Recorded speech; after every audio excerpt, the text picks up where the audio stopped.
Thank you, everybody, for joining us today on our industry update. As always, we ask to keep your lines muted. We'll be recording this and we'll be sending this out after the presentation, and we'll be putting this up on our website. Please use the chat feature to ask any questions and make sure to address them to everyone in the group so that we can include all the answers to all. And with that, I'm going to turn this over to John to get us started. Thank you, Hope. Good morning and welcome to everyone on the webinar today. I'm glad that you've joined us. As a reminder, today's webinar is designed for the use and information of our restaurant, hotel, travel and tourism partners and other friends of PRLA. This is an off-the-record call today, and it is not designed for press purposes. So if you're with the press, reach out to us some other time, but kindly disconnect from this particular webinar. Well, Hope, do you want to start at the end and talk about the upcoming events? Yeah, sure. We could definitely do that. We do look to include on all our daily updates. If you can go back one more, Eric. Okay, for our chapters are having regularly scheduled events coming up. We do have these out on our website under our calendar of events. Our daily update does have a link at the top of it for you to easily get to it. Please think about joining some of these meetings. It's a great way to see what's going on locally and networking with the groups, and to talk with Heidi and John and Melissa about what your concerns are, and just to regroup on a local level. So please check those out.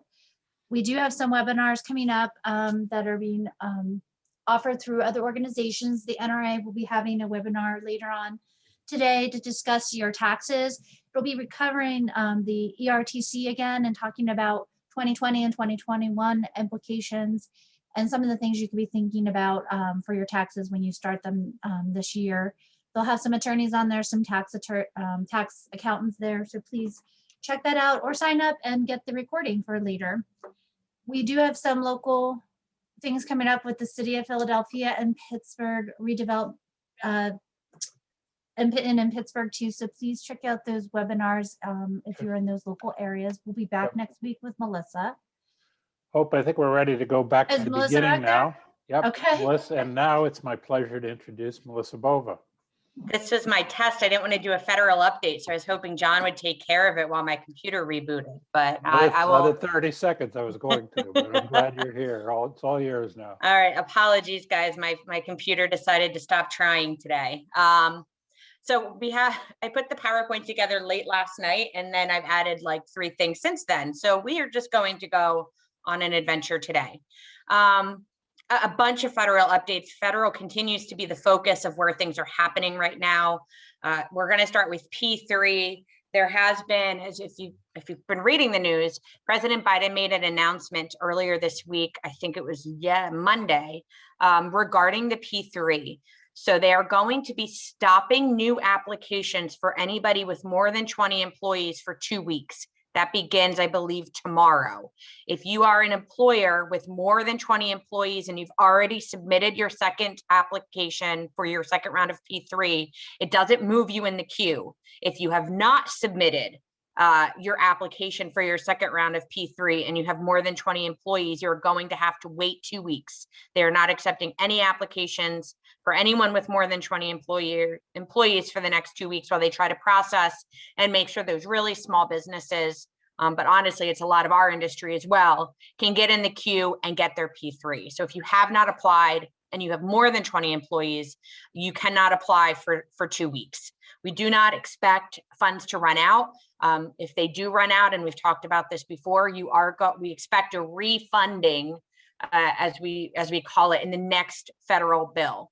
So we're not going to run out of P3 money, but there are some changes, like I said, where they're really trying to focus on those micro businesses, those tiny businesses that were not able to get in the queue, whether it's just because of the size of their business, their bank, or anything in between. So if you have not applied yet with more than 20 employees, you cannot apply for 2 more weeks. I wanted to provide a quick ERTC update because we have been getting a lot of questions about ERTC.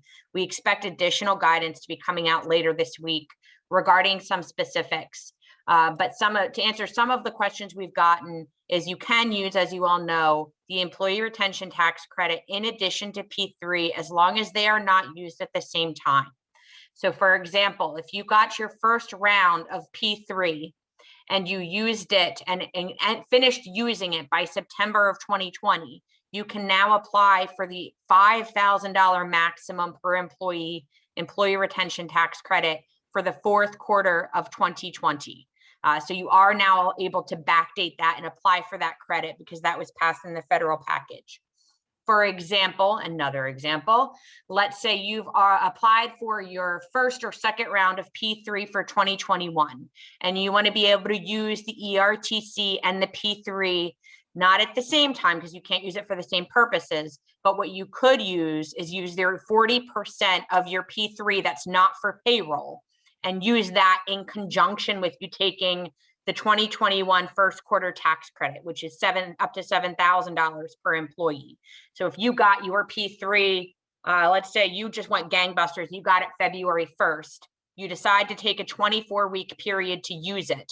If for the last 8 weeks of the first quarter, you don't use any of the P3 on payroll, you just use it for the 40% of everything else, you can still take the ERTC. So there are ways for you to utilize both at the same time. And it's really that combination that's going to be key for all of you in terms of the ERTC. And to that end, I know Hope mentioned we have a webinar coming up again on ERTC, and we're exploring other options to help you utilize it and maximize on that tax credit, because that in conjunction with the P3 are going to be really important.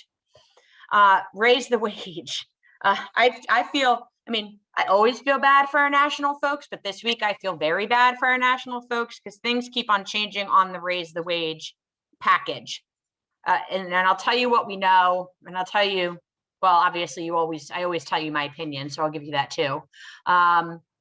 We know there is no question in our minds that in the House package of COVID 4.5, there will be a $15 minimum wage. There will be an elimination of the tipped wage. No matter what, the House has already passed it before. They're going to do it again. It's just something that the U.S. House does. The item that we're waiting on right now is the ruling from the Senate parliamentarian. And I'm going to get into the weeds, and I have to give a shout out, like I said, to Sean Kennedy at the National Restaurant Association for explaining it in a way that even I'm starting to understand. Because the bill that's being passed for this COVID recovery is a funding bill, it can pass by a simple majority in the Senate. So they only need 51 votes for it to pass. And as you all know, the vice president's the tiebreaker there. The issue is that raising the wage isn't really a budget issue. You can say it's a budget issue because, minimum wage is something that the federal government can put out there. But the question right now is if the Senate parliamentarian is going to say that it is permissible to include a minimum wage increase in this package, or if the parliamentarian is going to say, this is not a budget issue, this is not a funding issue, this cannot be considered as part of a simple majority vote in the Senate. If she rules that it cannot be included, they would need to pass in the Senate a minimum wage bill that has a supermajority, so 60 votes in the short term, which they don't have. If she rules that it can be included, that's where things get, well, interesting, because I'm a political nerd. But that then leads to the question, does Leader Schumer decide to move forward with a $15 minimum wage and elimination of the tipped wage, which loses some of your kind of more moderate Democrats? Does he just pull it and say, we're going to go after this another day because I'm going to, die on the Hill for $15 minimum wage and elimination of the tipped wage? Or do they come up with some sort of compromise, which is what Senator Manchin, one of the kind of conservative Democrats from West Virginia, has announced publicly, I think it was 2 days ago, that he would support an $11 minimum wage and some type of change to tipped wage. But the hope is, so the big question is that at the end of the day, do we just not make this a right now issue because the parliamentarian says it can't be? Or are we looking at some types of negotiation for all of this? And that is really why, until we know the answers to this, and honestly, I feel bad for the parliamentarian. That poor woman's never had more power than she has right at this moment. But that's why it is now more important than ever for you to be engaging.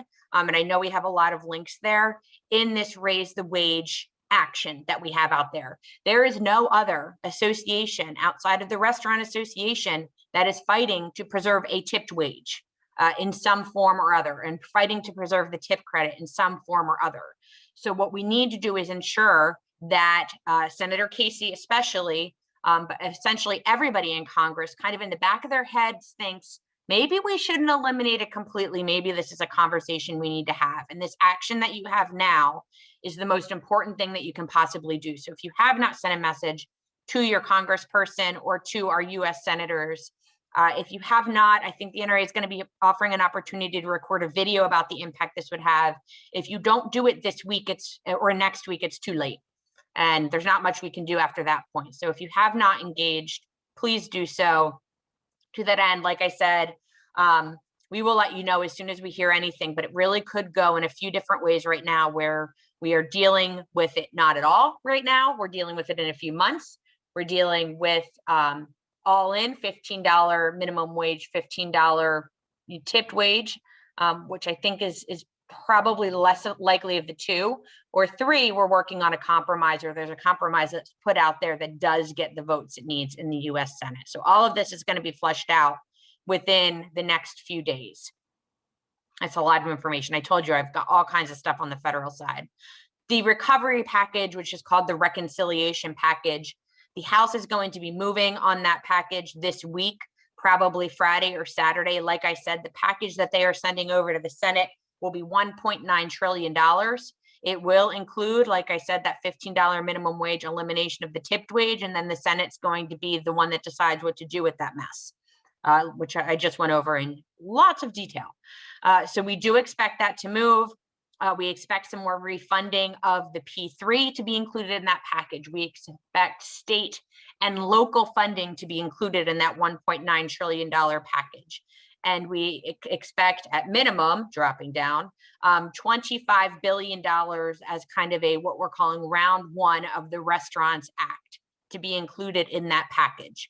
Restaurants Act, as you know, is a $120 billion package. You know, this is like the $145 million we got at the state level, where I said, okay, only, $850 million more to go.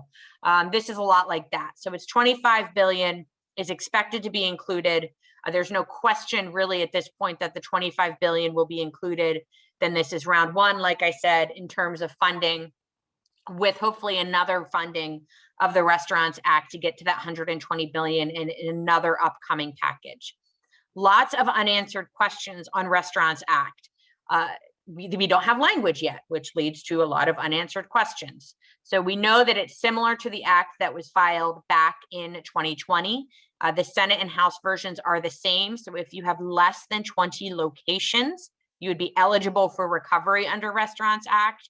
The biggest question that we're trying to flesh out right now, which many of you have kind of been wondering about, is how the P3 interacts with the Restaurants Act. The Restaurants Act essentially says, take the 10 months of revenue loss you've had in 2020, and that's what you're eligible under Restaurants Act, but you need to deduct your P3 up to a certain amount. And don't ask me off the top of my head because I forget. It's 4 million, I think maybe 10 million. But then the question is if you've gotten that many millions for my larger restaurants in P3, are you then essentially not eligible for any funds under the Restaurants Act? So lots of unanswered questions. For my new restaurants, my poor people that, took a run at it and decided you were going to open in 2020, COVID be darned, you would be eligible for funding under Restaurants Act. And that's really important because you're not eligible for P3. P3 only allows those who were open in 2019 at some point to be eligible. So those of you that opened your business in 2020, you would be eligible for assistance under Restaurants Act. So like I said, federal is really the name of the game right now. That's where everything's happening. And as we get more information, we're definitely going to provide it. But as you all know, I don't like to provide you information that I then change a week later because Congress does something silly, which seems to be constant these days.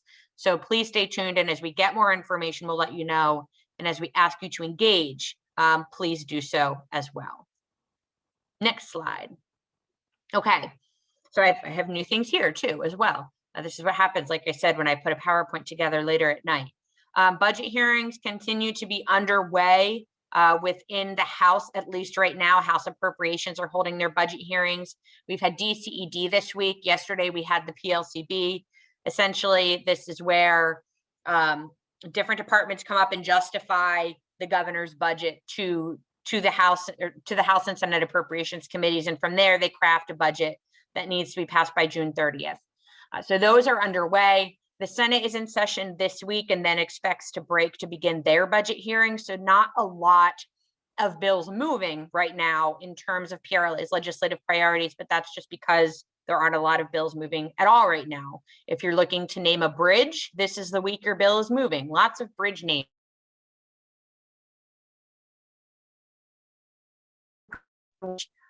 Personal income tax increases, basically flagging things that are keeping our members up at night. Few updates in terms of, as I said, PRLA's legislative priorities.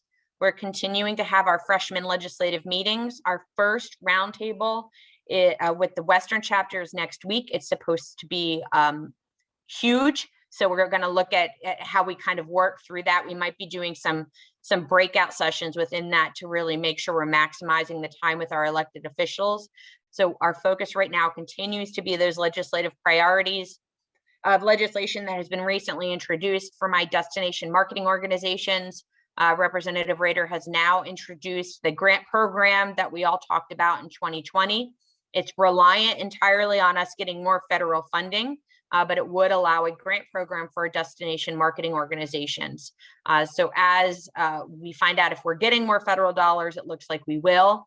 We'll be activating on that for a DMO grant program and also getting more funding for the state tourism office that will only be used if the governor allows us to finally start marketing the state of Pennsylvania again.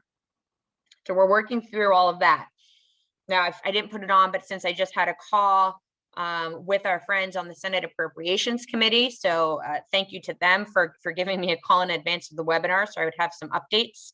The $145 million grant program has not opened yet. Say that again, it has not opened yet. So if you're writing an email asking me if it opened, the answer is no. It opens March 15th. And as I said, as right now, your counties are determining who's going to be administering that program. Safe bet that whoever administered some of the other state grant programs, it's probably going to be the same entity. Those grant programs will open on March 15th. Some questions I've been getting that we've gotten some answers on. The $15 million net worth for eligibility and the 300 employees, it hinges on essentially the legal entity that is applying. So if you are a franchisee and you have 25 locations, and across your 25 locations, you have more than 300 employees in totality, not per location, you are not eligible. If you have 5 locations and across your 5 locations, you have less than 300 employees in totality, your net worth is less than 15 million, you would be eligible. So that was a question we had of where that 300 employee number would fall. So that is how they are interpreting the bill. That's how they are suggesting counties and those instituting the grant programs interpret the bill. So that's, I think, were the major questions we had gotten on that front. Again, as a reminder, it's really going to be up to your counties and your CDFIs or CEDOs, determining how those grants are going to work, whether they're going to do a lot of $5,000 grants or a few $50,000 grants. All of that is in the decision and the hands of the counties and those instituting the grants. So stay tuned. I know a lot of counties are putting webinars out within the next week or two to start educating. So please pay attention to those, especially if you have more than one location across multiple counties. You might have a different application process depending on where you're applying. I think that covers my state stuff. Philadelphia is, well, you all know my feelings about Philadelphia. We don't need to go down that rabbit hole again. Philadelphia continues to have indoor dining at 50% if people self-certify. I believe the number yesterday was of the 6,000 restaurants in Philadelphia that are eligible to go to 50% if they certify that they meet these HVAC standards of 6,099 have applied in the 2 weeks that this program has been open. Of the 99, I believe 65 have been approved. So it continues to be a failure in terms of Philadelphia trying to put out standards that allow restaurants to get to 50%. They are still doubling down and moving forward with all of this. But long story short, as Ben just put in the chat, outdoor dining is really going to be what's going to get our Philadelphia restaurants through the coming weeks. But hopefully, as case counts continue to go down, we will see some movement in terms of these HVAC standards. To that end, Dr. Farley, in his weekly press conference yesterday, said that there will be an announcement this week for my event people and any stadiums that are enthralled with my webinars and are here today. Your restrictions end on February 28th. So there will be an announcement regarding event capacity at that time. Now, depending on how you listen to Dr. Farley, you could take catered events either way. I am trying to be optimistic. So I think we'll see some movement on catered events. Now, of course, as you all know, which we'll get to in mitigation, statewide has a 10% cap on those no matter what. Dr. Farley still blames every catered event, every private event for the spread of COVID. You're all responsible, according to Dr. Farley. So there are concerns that he's going to continue to have a blanket ban on that front. I think that would be hard to do. I think the pressure is on for him to move on that. And we're certainly hoping that we'll be able to apply additional pressure, at least depending on how our conversations go with the state on that front. But we will get an announcement from Dr. Farley before the end of the week regarding events. Emergency paid leave. It's funny, people write bills and then lobbyists read them, and then we have to point out all the problems with bills. Philadelphia, Councilwoman Brooks has reintroduced an extension, not really even an extension, kind of a rework of the emergency paid leave that's in Philadelphia. As you all know, if you were covered under Families First, you were not required to provide additional paid leave because Families First covered you. The bill, as it is written today at 11:23 on February 24th, provides an additional 80 hours. So if you have an employee that took 80 hours of paid leave in November because they needed to quarantine, under the bill as it's written right now, you would need to pay another 80 hours out of pocket if they need to quarantine again, say in March of this year. The bill also backdates it to January 1st. So we don't believe there's anywhere in the country that does this kind of double dip of the 80 hours. We've had a good conversation with Councilwoman Brooks's office yesterday. We believe and hopeful that they will allow just an extension of the 80 hours that was in place before for my restaurants in Philadelphia. While Families First did sunset on December 31st in terms of you having to provide paid leave, you still have the option to tap into that tax credit if you do provide paid leave. So if this bill passes and they don't tack on an additional 80 hours and you have an employee that didn't use all 80 hours, let's say they used 40 hours because they thought they had COVID, they got tested, they were negative, they came back to work, and they want to use an additional 40 hours for COVID-related purposes this year, you can still tap into that tax credit at the federal level. So you would still be covered on that front. And then, of course, as we work through additional federal legislation, if there's changes to that, we'll work through that with Philadelphia. So PRLA's priorities continue to be ensuring that carve out for those of you eligible for Families First, this doesn't put any additional expense or burden on your shoulders as it pertains to paid leave. I'm getting like way in the weeds this week on kind of like nitty gritty stuff. So I apologize. You can tell I had my coffee. That is, I think, all I have on local updates statewide. As you can see, there's not a lot there because we're all very frustrated. Currently, there have been no changes to statewide mitigation, as you all know, to rehash it so we can all groan together. 50% for public dining, 10% for indoor events. Cap of 2,500 for any type of event whatsoever. A grouping of people. This is not specific to food and beverage.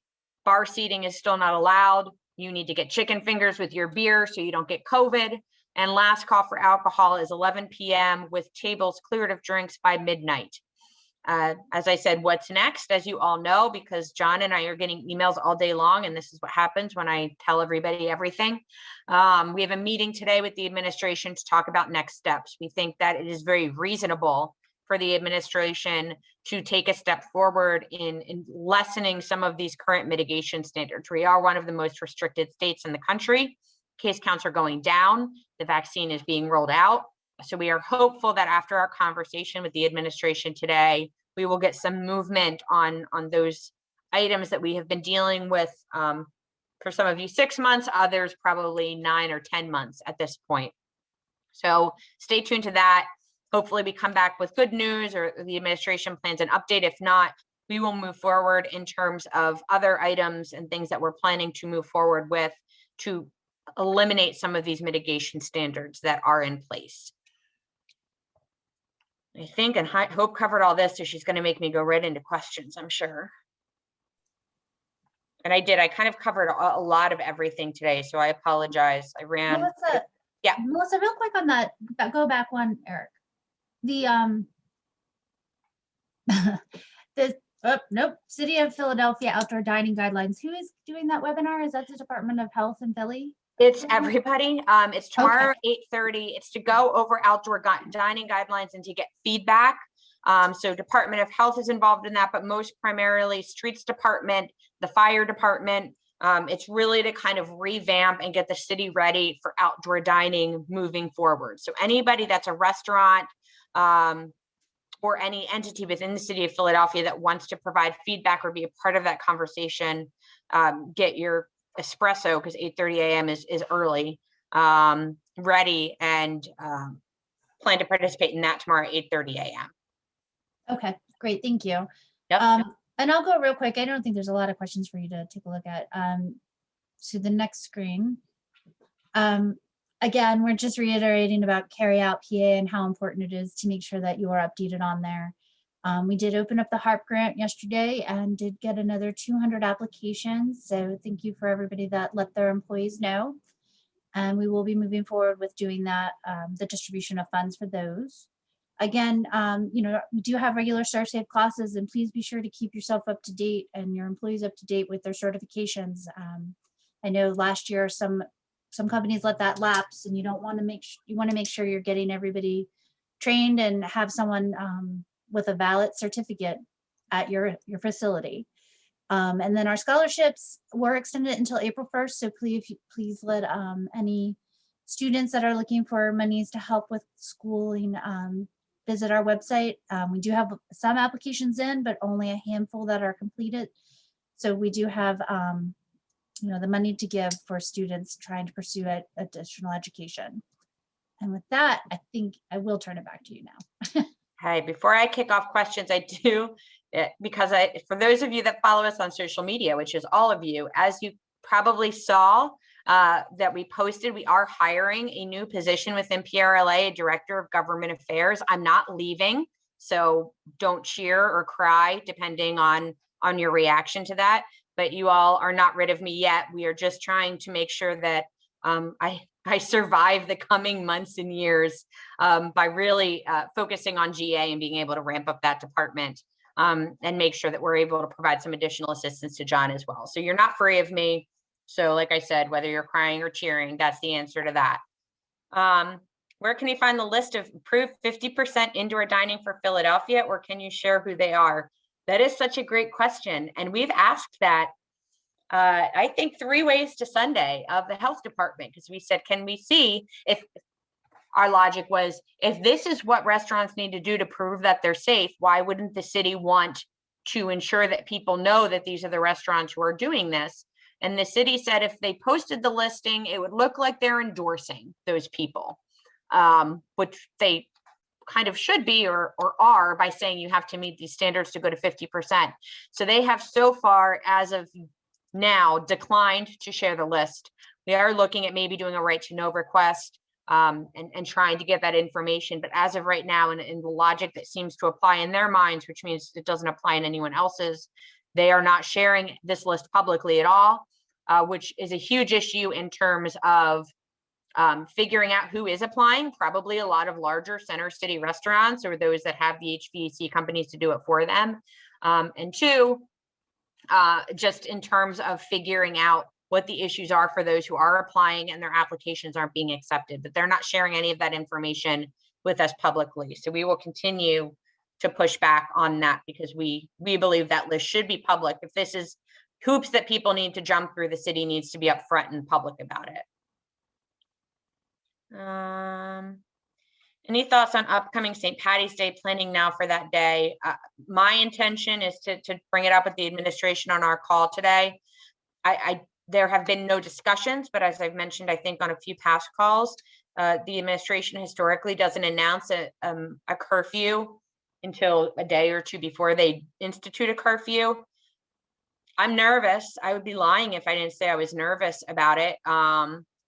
But there has been nothing yet, and we do plan to bring it up. We understand how important that's going to be. But just for your planning purposes, no matter what happens, the same rules of people's behinds need to be in a seat, the food requirement, unless any of that changes, are all still going to apply for St. Patrick's Day. So no matter what, even if it does happen and there isn't a curfew or a shutdown for that day, it's going to look a lot different than how you've planned St. Patrick's Day in the past.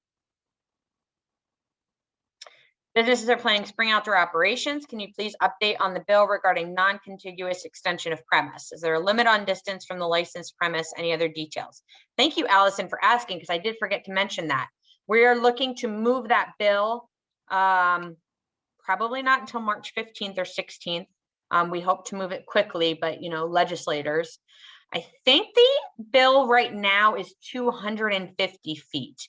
There's two different versions. There's a 250-foot kind of separation, and there's a 500-foot. We decided, some people were worried that you would need to kind of be a server athlete or like a server cross-country runner to be running food 500 feet and servicing the tables that might be 500 feet from a restaurant. But we do plan for that bill to move out of committee in the coming weeks. So we hope that it's something that people will be able to start implementing later this spring. I'm pretty sure no one was surprised by the extension of the emergency declaration. Any personal feelings on how that extension may play into dining event mitigation timeline? Maggie, it really doesn't have any impact whatsoever. This order, every time it's about to expire, the governor extends it. It's nothing more than just kind of reauthorizing the power that he has.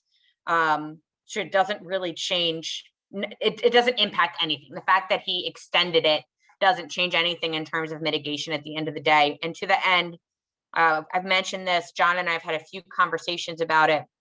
We have kind of two issues with the mitigation. And this is what we've seen, is that there's the governor's emergency declaration, and then there's the power the Secretary of Health has.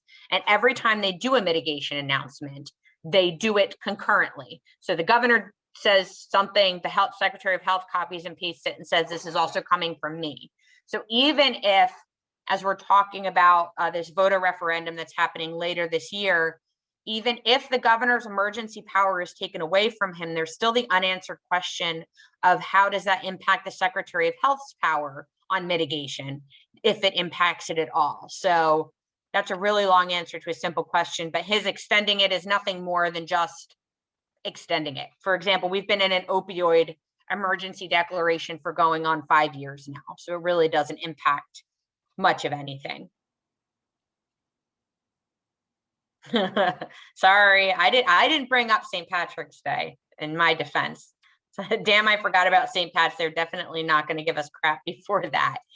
I think we're going to work on it. All right, don't give up on us yet. I think that it would be odd for us not to have some movement, but we will we'll definitely let you know if we feel like we're getting anywhere with the administration.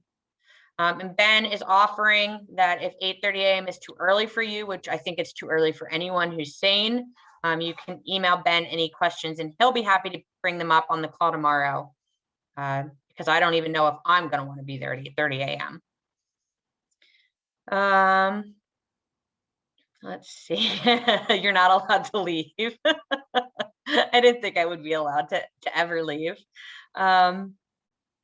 And there is, to this question, there's a few questions on here about the Let PA Maria site. This is something, thanks to Ben and I think Heidi on the PRLA team has been working with the caterers group in terms of coming up with a platform that really draws attention to the impact these event mitigations have had, I mean, on weddings, but also on any event, and how there's the trickle down in terms of the venues themselves, the people, the brides, the grooms, the people going to the wedding, and then of course all the vendors involved. So that should be up and running shortly. And thanks so much to all of our caterers and event planners that are on this call, and Ben and Heidi for working through that website.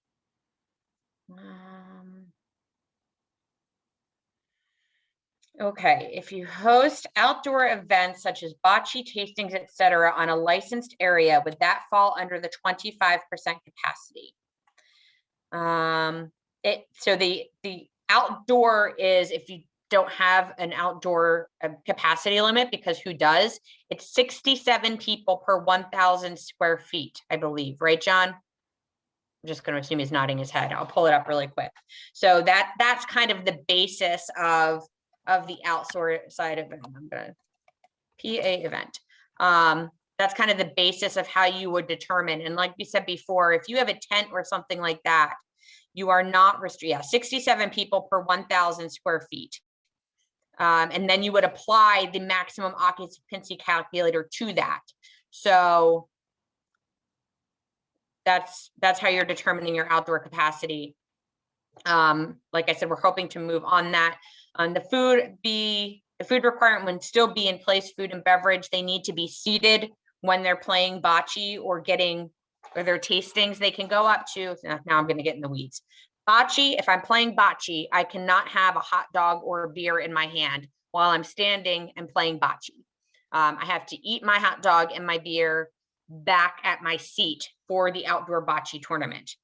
Tastings, I can go up to a bar and get my beer to taste. I cannot drink my beer at the tasting bar. So I can go and get four different types of beer, and then I go back to my seat and sit down and have it there. So the seated requirement exists no matter what.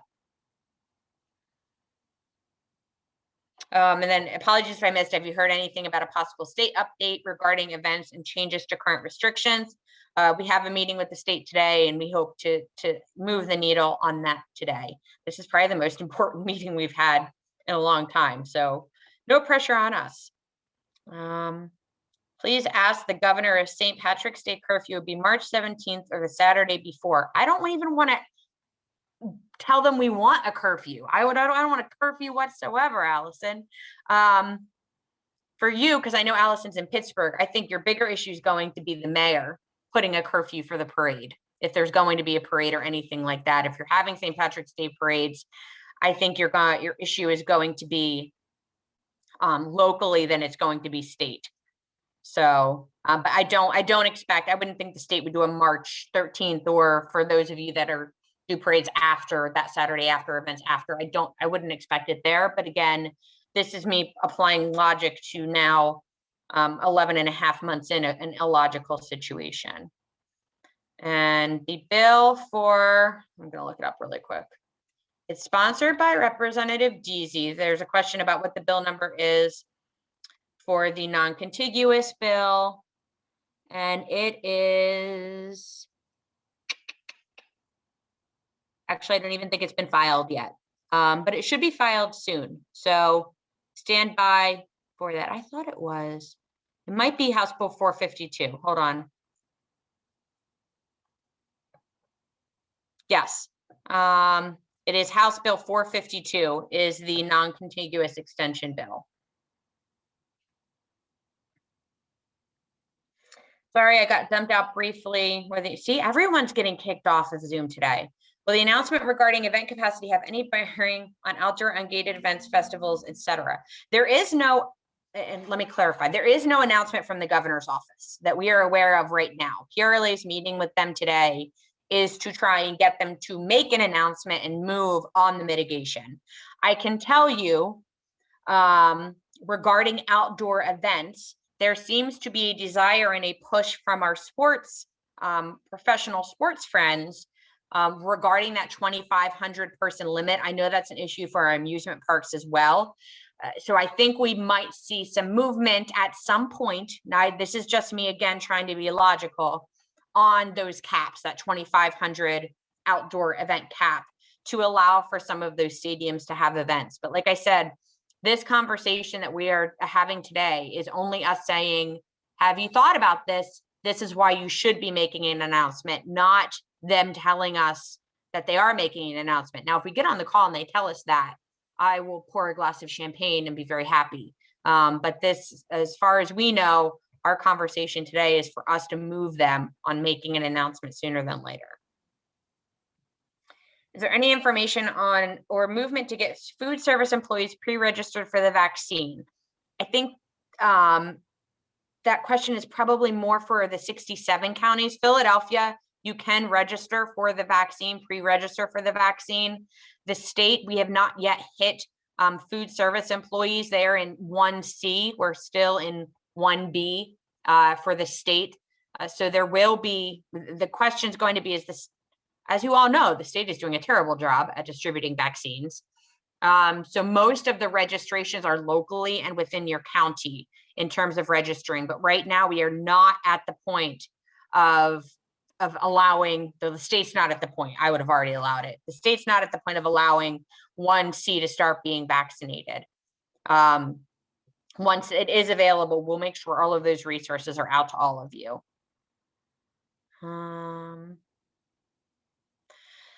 If you have a private event at an outdoor venue under a tent with open sides and they have 25 guests, would vendors be included in this count?